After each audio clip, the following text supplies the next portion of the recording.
NTPC Annapurna colony Hindu యువ వాహిని రాష్ట్ర నాయకులు పైతరి రాజు ఆధ్వర్యంలో ఛత్రపతి శివాజీ మహారాజ్ జయంతి వేడుకలు ఘనంగా నిర్వహించారు. గురువారం సాయంత్రం కాలనీ అంతా కాషాయ పతాకాలతో అలంకరించబడగా శివాజీ మహారాజ్ చిత్రపటానికి పూలమాలలు వేసి ప్రత్యేక పూజా కార్యక్రమాలతో వేడుకలను ఘనంగా ప్రారంభించారు. ఈ కార్యక్రమానికి ఇటీవల ఎన్నికైన ప్రజాప్రతినిధులు ముఖ్య అతిథులుగా హాజరై శివాజీ మహారాజ్ ఆశయాలను కొనియాడారు. 1వ డివిజన్ కార్పొరేటర్ మడిపల్లి విజయ మల్లేష్, 32వ డివిజన్ కార్పొరేటర్ తోట మమతా కుమారస్వామి, 33వ డివిజన్ కార్పొరేటర్ మేరుగు భూలక్ష్మి అభిషేక్, 24వ డివిజన్ కార్పొరేటర్ కొలాని కవితా వెంకట్రెడ్డి, 34వ డివిజన్ కార్పొరేటర్ బొడిగి స్వప్న ప్రియ భారత్ గౌడ్ పాల్గొని శివాజీ మహారాజ్ విగ్రహానికి పుష్పాంజలి ఘటించారు. అనంతరం ఛత్రపతి శివాజీ శోభయాత్రను ప్రారంభించారు. ఈ సందర్భంగా వక్తలు మాట్లాడుతూ శివాజీ మహారాజు ధైర్య సాహసాలు, పరిపాలనా నైపుణ్యం, దేశభక్తి, హిందూ ధర్మ పరిరక్షణలో ఆయన చేసిన సేవలను స్మరించుకున్నారు. యువత శివాజీ మహారాజు స్ఫూర్తితో సమాజ సేవలో ముందుండాలని పిలుపునిచ్చారు. అనంతరం అన్నపూర్ణ కాలనీ నుంచి మేడిపల్లి సెంటర్, ఎఫ్సిఐ సెంటర్ వరకు భారీ శోభయాత్ర నిర్వహించారు. డీజే సౌండ్ సిస్టమ్ మధ్య ఛత్రపతి శివాజీ మహారాజ్ కి జై నినాదాలతో యువకులు ఉత్సాహంగా పాల్గొన్నారు. కాషాయ దుస్తుల్లో యువత బైక్ ర్యాలీలు, జెండాలతో ఊరేగింపులో పాల్గొనడం కార్యక్రమానికి మరింత శోభను చేకూర్చింది. మార్గమంతా స్థానికులు పూల వర్షం కురిపిస్తూ ర్యాలీకి స్వాగతం పలికారు. శోభయాత్ర శాంతియుతంగా క్రమబద్ధంగా కొనసాగి ప్రాంత ప్రజల ప్రశంసలు అందుకుంది. కార్యక్రమంలో కాంగ్రెస్ పార్టీ నాయకులు కంది ఆంజనేయులు, లంబ కిషన్ రెడ్డి, కుమ్మరి శ్రీనివాస్, అనురాగ్, హిందూ యువవాహిని నాయకులు, కాలనీ పెద్దలు, మహిళలు, యువత, చిన్నారులు సహా వందలాది మంది పాల్గొని జయంతి వేడుకలను విజయవంతం చేశారు. మొత్తంగా అన్నపూర్ణ కాలనీ దేశభక్తి భావాలతో మారుమోగి ఛత్రపతి శివాజీ మహారాజ్ జయంతిని స్మరణీయంగా నిలిపింది. వచ్చినటువంటి మన అన్నగారైన మడిపల్లి మల్లేశన్న గారు మరియు కార్పొరేట్ అయిన మన అక్క విజయక్క గారికి స్వాగతం, సుస్వాగతం. జై శ్రీరామ్, జై శివాజీ, జై శివాజీ. మన అన్నపూర్ణ గారిని ముందు 3వ డివిజన్, ఇప్పుడు 33వ డివిజన్ అయిన మాజీ కార్పొరేటర్ చప్పట్లు. అట్లాగే మన 33వ డివిజన్ మేరుగు భూలక్ష్మి లింగమూర్తి గారికి, అట్లాగే 34వ డివిజన్ కార్పొరేటర్ బొడిగే స్వప్న భరత్ గారికి శాలువాతో సత్కరిస్తున్నారు. అట్లాగే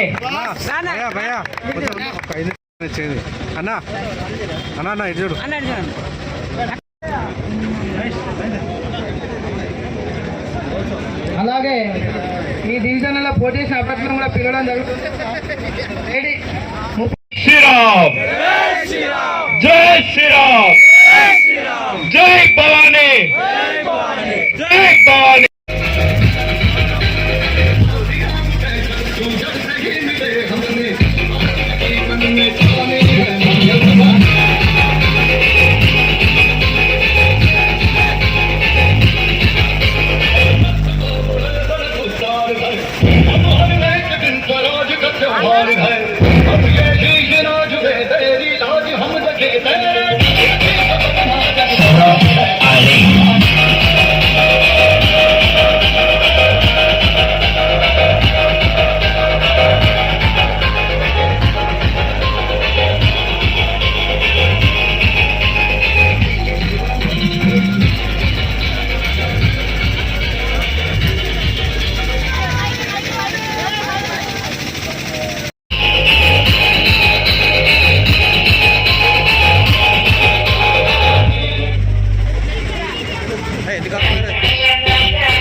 కార్యక్రమాన్ని ఎంతో ఘనంగా నిర్వహిస్తున్నారు. వారికి ప్రత్యేక ధన్యవాదాలు తెలియజేసుకుంటున్నాం. ఈ కార్యక్రమంలో మమ్మల్ని కార్పొరేటర్లందరినీ భాగస్వాములుగా చేసేందుకు చాలా కృతజ్ఞతలు తెలియజేసుకుంటున్నాం. శివాజీ గొప్ప యోధుడు, వీరుడు. వారి ఆశయాలను మనం ముందుకు తీసుకెళ్తూ మన ఎన్టీపీసీ పట్టణంలో హిందూ యువ వాహిని వాళ్ళు చాలా కార్యక్రమాలు నిర్వహిస్తున్నారు. ప్రతి సంవత్సరం వినాయక చవితి, దుర్గామాత ఇటువంటి ఎన్నో స్వచ్ఛంద కార్యక్రమాలు కూడా ఈ హిందూ యువ వాహిని సభ్యులు నిర్వర్తిస్తూ అందరికీ ఆదర్శంగా నిలుస్తున్నారు. వారికి మా ప్రత్యేక కృతజ్ఞతలు తెలియజేసుకుంటూ ఇట్లాగే హిందూ ధర్మాన్ని ధర్మం రక్షతి రక్షిత అంటే ఎవరో ఒకరు ముందుకు వచ్చి ధర్మాన్ని హిందువులందరినీ దేవాలయాల్ని సంరక్షిస్తూ వెళ్తూ ఉంటే భగవంతుడు మనకి ఆశీస్సులు అందిస్తూ మనం అందరం ముందుకు వెళ్తాం. ఇది ఏ ఒక్కరికి సంబంధించింది కాదు, ఇది ప్రతి భారతదేశంలో ఉన్న ప్రతి ఒక్కరికి ఇది వర్తిస్తుంది. శివాజీ భారతదేశం కోసం ఎన్నో పోరాటాలు చేసిండు. మొఘల సామ్రాజ్యాన్ని అంతమొందించి భారతదేశంలో ఉన్న స్త్రీలను పిల్లల్ని అందరినీ రక్షించడం జరిగింది. వారి ఆశయాలతో మనం ముందుకు వెళ్తాం. జై శ్రీరామ్, జై భారత్ మాతాకి, జై శివాజీ, జై భవానీ. ఈరోజు హిందూ యువ వాహిని ఆధ్వర్యంలో శ్రీ ఛత్రపతి శివాజీ మహారాజ్ జయంతిని పురస్కరించుకొని శోభయాత్రను నిర్వహించడం జరుగుతుంది. ఇక్కడికి వచ్చిన హిందూ బంధువులందరికీ, అలాగే కార్పొరేటర్లకు, అలాగే విఐపీలకు అందరికీ స్వాగతం, సుస్వాగతం. ఆనాడు మొఘలులను ఎదిరించి హిందూ సామ్రాజ్యాన్ని స్థాపించిన శ్రీ ఛత్రపతి శివాజీ జయంతి ఈరోజు. ఆ రోజు హిందువుల పరిస్థితి దేశంలో చాలా దీనస్థితిలో ఉండేది. దేవుణ్ణి మొక్కుదామన్నా, దేవాలయాలకు వెళ్దామన్నా కూడా చాలా దుర్భర పరిస్థితిలో ఉండేది. అనేక దేవాలయాలు కూల్చబడ్డాయి, అనేక హిందూ స్త్రీలు మానభంగం చేయబడ్డారు. చాలా కఠినమైన పరిస్థితులలో తల్లి జిజియామాత తన కుమారునికి పిలిచి వీర తిలకం దిద్ది హిందూ సామ్రాజ్యాన్ని స్థాపించాలని చెప్పి ఒక వీర సైకిల్ మీద తయారు చేసి హిందూ సామ్రాజ్యాన్ని స్థాపించడానికి గొప్ప మహానుభావుని కన్న తల్లి ఆ జిజియా మాత. ఆ మాత కన్న బిడ్డే ఈరోజు మనం హిందువులుగా ఉన్నామంటే ఆయన చేసిన త్యాగం వల్లనే ఈరోజు మనం హిందువులుగా జీవిస్తున్నాము. లేకపోతే మనమంతా మతం మారి ఉండేవాళ్ళం, మన దేశం వేరే దేశం అయి ఉండేది. కాబట్టి శివాజీ ఆశయాలను స్ఫూర్తిగా తీసుకొని మనమంతా మన దేశం కోసం, మన ధర్మం కోసం, మన సంస్కృతి కోసం హిందువులుగా మనము ముందుకెళ్ళి మన సంస్కృతిని కాపాడుకోవాలి. లేకపోతే ఇప్పుడు చూస్తున్నాం దేవాలయం మీద దాడులు జరుగుతున్నాయి, మన సంస్కృతి మీద దాడులు జరుగుతున్నాయి. లవ్ జిహాద్ పెట్టుకొని మన అమ్మాయిలను ఎత్తుకోబోతున్నారు. దేశంలో అనేక రకాల పరిస్థితులు ఉన్నాయి. హిందువులు మైనారిటీగా మారే రోజులు వచ్చినాయి. చూస్తున్నాం బంగ్లాదేశ్లో మైనారిటీగా ఉన్న హిందువుల పరిస్థితి ఏమవుతుందో మనం చూస్తున్నాం. కాబట్టి మనం కూడా హిందువులంతా చైతన్యం కావాలి. మనం పార్టీలతో సంబంధం లేదు.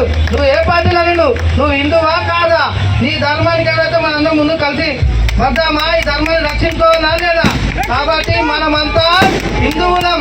ఏ పార్టీ నువ్వు కాంగ్రెస్, బీజేపీ, టీఆర్ఎస్ ఏదైనా కానీ అది మనకు సంబంధం లేదు. హిందువులుగా మనమంతా కలిసి మన ధర్మాన్ని రక్షించుకుందాం. మన మహిళలను స్మరించుకుంటూ ఇంకా ఇలాంటి కార్యక్రమాలు ఎన్నో చేసుకుంటూ ముందుకు